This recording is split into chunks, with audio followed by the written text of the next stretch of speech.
हाँ, अच्छा बिस्मिल्लाह करते हैं इन्वायरमेंटल केमिस्ट्री के बारे में। तो हम शुरू करेंगे कि इन्वायरमेंटल केमिस्ट्री है क्या।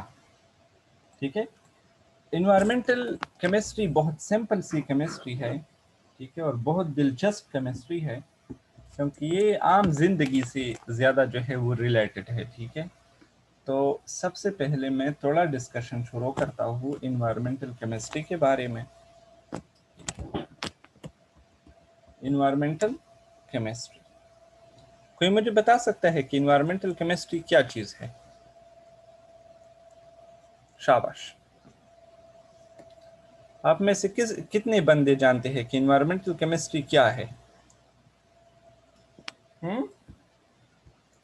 अच्छा, अगर सिंपल सी आंसर कोई देता है तो वो कहेगा कि this is study of environment. Study of environment. Environment की स्टडी को हम इन्वायरमेंटल केमिस्ट्री कहते हैं। इन्वायरमेंट की स्टडी को हम क्या कहते हैं? इन्वायरमेंटल केमिस्ट्री कहते हैं। लेकिन अगर हम थोड़ी सी डिटेल पर चले जाएं, थोड़ी सी लॉजिक पे चले जाएं, तो इन्वायरमेंटल केमिस्ट्री में हम बेसिकली पढ़ते हैं इन्वायरमेंट्स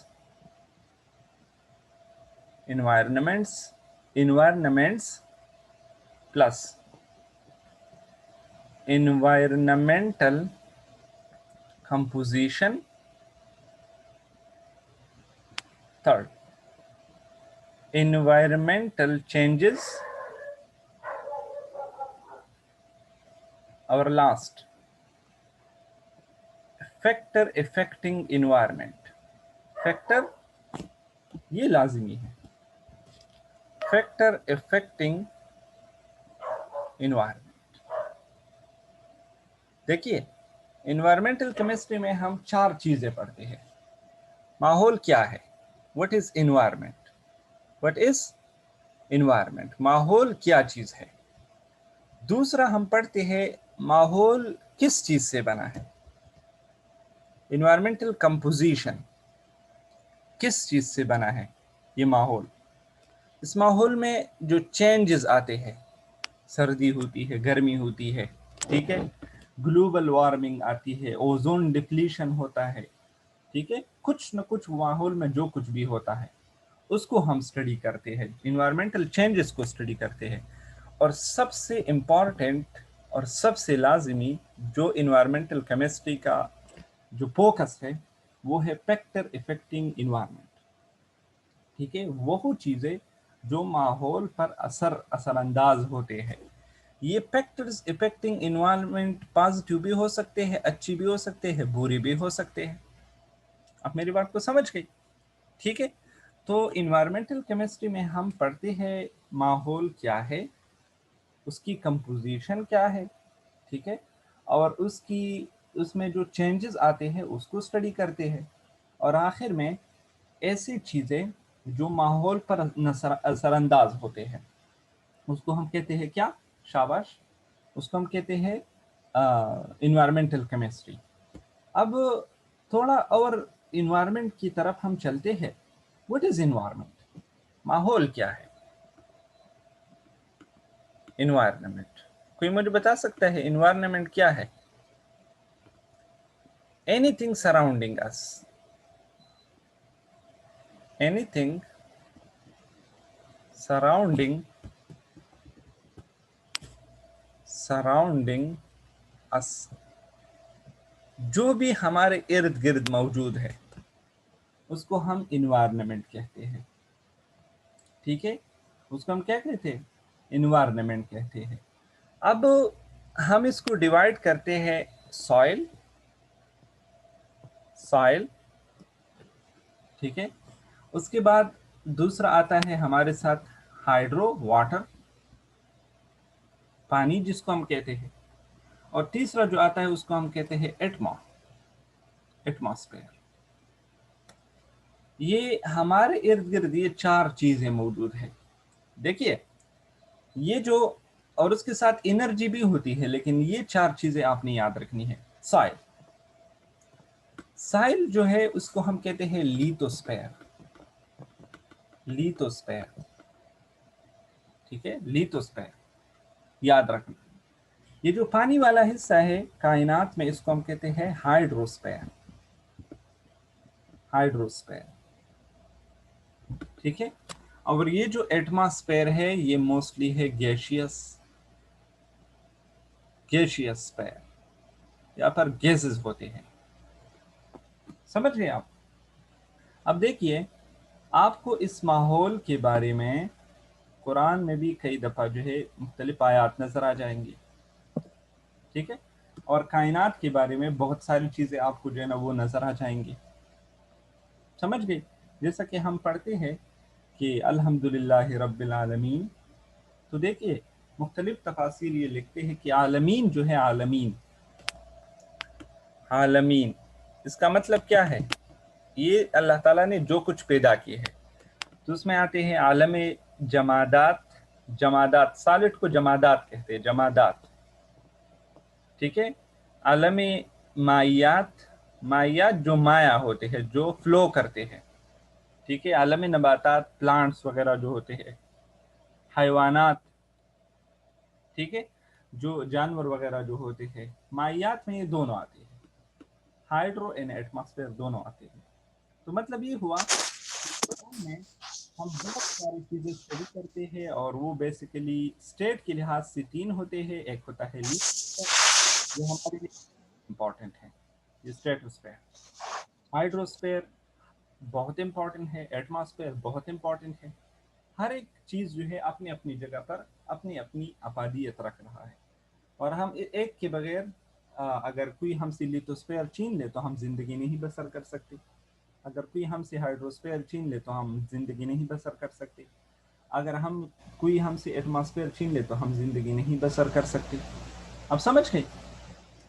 अब थोड़ा डिस्कशन करते हैं हम एटमॉस्फेयर के बारे में, ठीक है, थोड़ा सा सिंपल सा। अच्छा, कोई बता सकता है कि एटमॉस्फेयर क्या होता है? एटमॉस्फेयर, शाबाश। Layer of gases. हाँ, actually this is the reason of nature, reason of nature specially around the earth, इस जमी के गिर्द कायनात का वो हिस्सा which contain which contain gases, which contain gases, yeah, the sphere around the gaseous sphere around the earth, ये दुनिया के इर्द गिर्द जो गैशियस वाला इलाका है गैसेस का, इसको हम कहते हैं क्या? इसको हम कहते हैं एटमॉस्फेयर। इसको हम क्या कहते हैं? एटमॉस्फेयर कहते हैं। अब ये एटमॉस्फेयर जो है इसको हम डिवाइड करते हैं, इसको हम क्या करते हैं? डिवाइड करते हैं मुख्तलिफ हिस्सों में, ठीक है। एक हिस्सा होता है हमारे साथ ट्रोपोस्फेयर, दूसरा होता है हमारे साथ स्ट्रेटोस्फेयर। मैं छोटा छोटा लिख दूंगा ताकि मैं एक्सप्लेन कर सकूं सारों को। एक होता है हमारे साथ क्या? Troposphere, troposphere. दूसरा होता है स्ट्रेटोस्फेयर, स्ट्रेटोस्फेयर। तीसरा होता है मीजोस्फेयर, मीजोस्फेयर। चौथा होता है हमारे साथ थर्मोस्फेयर, थर्मोस्फेयर, थर्मोस्फेयर, ठीक है। और आखिरी कुछ बुक्स लिखते हैं इसको, इसको कहते हैं एक्सोस्फेयर, जो सबसे दूर है दुनिया से, ठीक है। अब मेरी बात को सुनिए, ये जो लाइन मैंने ड्रा किया है इसका मतलब है जमीन जिस पर हम बैठे हुए हैं, जिस पर हमने घर बनाए हैं, जिस पर हम चल रहे हैं, ठीक है। ये आपने याद रखना है, शाबाश, ये बहुत इंपॉर्टेंट है। अब 0 किलोमीटर से लेकर 11 किलोमीटर तक ये जो इलाका है हवा में, इसको हम कहते हैं ट्रोपोस्फेयर, ट्रोपोस्फेयर। 11 से ऊपर 50 तक जो इलाका है इसको हम कहते हैं स्ट्रेटोस्फेयर, स्ट्रेटोस्फेयर। और 50 से आगे 85 तक जो होता है इसको हम कहते हैं मीजोस्फेयर, ठीक है। और 50 से ऊपर, 85 से ऊपर जो 500 तक है इसको हम कहते हैं क्या? शाबाश, इसको हम कहते हैं थर्मोस्फेयर। और 500 से ऊपर जो इलाका है इसको हम कहते हैं क्या? शाबाश, एक्सोस्फेयर। इसको हम क्या कहते हैं? एक्सोस्फेयर कहते हैं। अब थोड़ा मैं डिस्कस करता हूँ कि ये जो ट्रोपोस्फेयर होता है, ये जो मीजोस्फेयर होता है, इसकी कंपोजिशन क्या होती है, इसके फायदे क्या होते हैं, ठीक है। उसके अंदर टेम्परेचर बहुत इंपॉर्टेंट फैक्टर है, वो क्या होता है। देखिए, जाने से पहले मैं आपको 2-3 बातें और बताता हूँ। ये देखिए, ये जो ट्रोपोस्फेयर है, ये troposphere very very important for survival. यहाँ जिंदगी जो है मुमकिन है, यहाँ जिंदगी मुमकिन है। क्यों? किस लिहाज से ये जिंदगी यहाँ पर मुमकिन है? क्योंकि यहाँ पर लाइफ एसेंशियल गैसेस होते हैं। जो जिंदगी के लिए लाजिमी गैसेस होते हैं वो कहाँ होते हैं? वो ट्रोपोस्फेयर में होते हैं। कौन कौन से गैसेस? जैसे ऑक्सीजन, जैसे कार्बन डाइऑक्साइड, ऑक्सीजन होता है यहाँ, ठीक है, कार्बन डाइऑक्साइड, नाइट्रोजन, ठीक है। इस तरह अर्गान और ये गैसेस भी होते हैं। थोड़े और गैसेस भी हो सकते हैं। वाटर वेपर का भी होता है, वाटर वेपर भी होता है। आप मेरी बात को समझ गई? ये इसकी कंपोजिशन है, ठीक है। अब उसके बाद चलते हैं स्ट्रेटोस्फेयर की कंपोजिशन की तरफ। ये जो स्ट्रेटोस्फेयर होता है इसका मेन फंक्शन प्रोटेक्शन है, ये भी बहुत लाजमी है। Protection from high energy electromagnetic radiations. जो सूरज से जो रेडिएशन निकलते हैं उसकी जो क्या है, शाबाश, उससे प्रोटेक्शन हमें दिलाते हैं। कैसे हमें प्रोटेक्शन दिलाते हैं?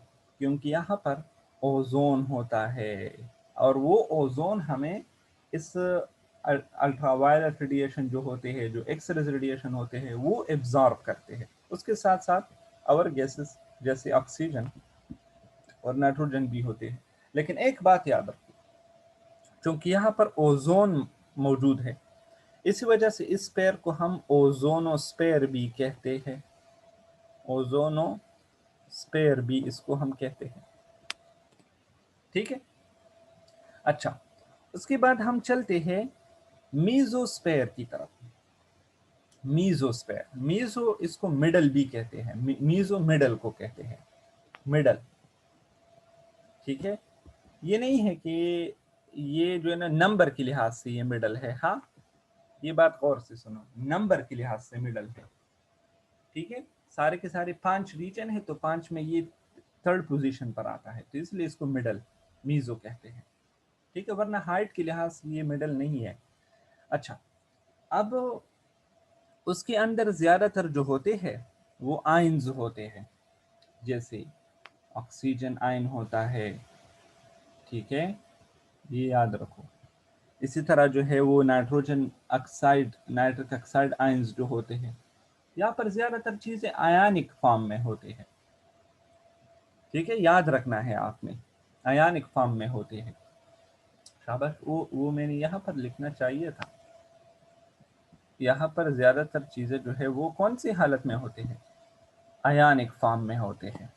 कौन सी फॉर्म में होते हैं? आयनिक फॉर्म में होते हैं। इसकी अपनी एप्लीकेशन है, ये भी थोड़ी बहुत रेडिएशंस को एब्जॉर्ब करते हैं, याद रखना, लेकिन इतना एसेंशियल नहीं है, इतना वसूख से हम नहीं कह सकते कि ये जो है सिर्फ रिस्पॉन्सिबल है रेडिएशन एब्जॉर्प्शन के लिए। इसकी डायरेक्ट हमें जो फ़ायदा है वो हमें डायरेक्टली नहीं है, ठीक है, इसकी एप्लीकेशन हमें डायरेक्टली नहीं है। अब आते हैं थर्मोस्फेयर की तरफ। थर्मोस्फेयर में हर चीज़ जो होता है कंप्लीट मुकम्मल तौर पर यहाँ पर आयंस होते हैं। यहाँ पर क्या होते हैं? आयंस, क्योंकि यहाँ पर हीट बहुत ज़्यादा होता है, बहुत ज़्यादा हीट होता है, बहुत ज़्यादा, ठीक है। आयंस होते हैं, सारे आयंस होते हैं।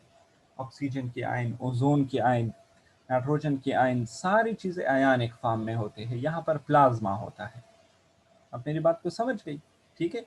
और जो लास्ट रीजन है जिसको हम एक्सोस्फीयर कहते हैं, this is still under research, उसके बारे में रिसर्च जारी है और उसकी स्टडीज जो है वो क्या है, जारी, स्टिल अंडर रिसर्च, उसके बारे में रिसर्च जारी। अच्छा, अब मैं आपको एक मजे की बात बताता हूँ, ठीक है, और आपने उसको लाइट नहीं लेना है। शाबाश। और वो बात कौन सी है? वो टेम्परेचर की है। टेम्परेचर इनमें बहुत अहम किरदार अदा करता है।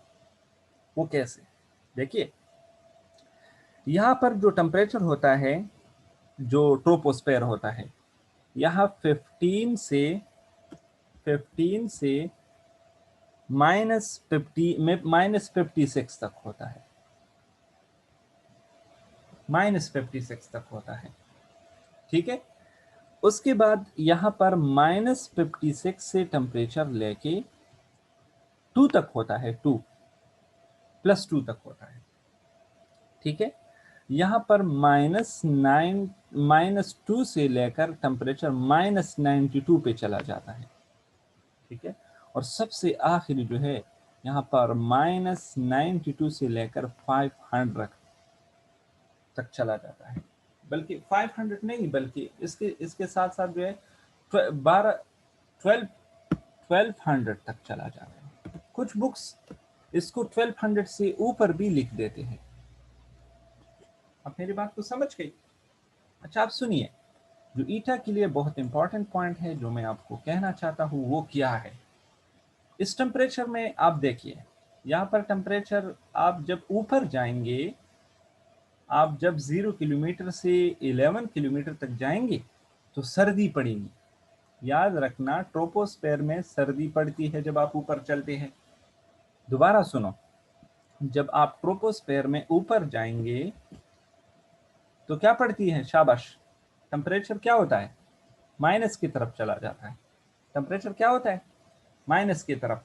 तो अपने साथ बुक्स में या किताबों में लिखो, जब हाइट बढ़ता है और टेम्परेचर कम होता है तो इसको कहते हैं negative lapse rate. Negative lapse rate. शाबाश, ये अपने साथ लिखो, नेगेटिव लैप्स रेट, ठीक है।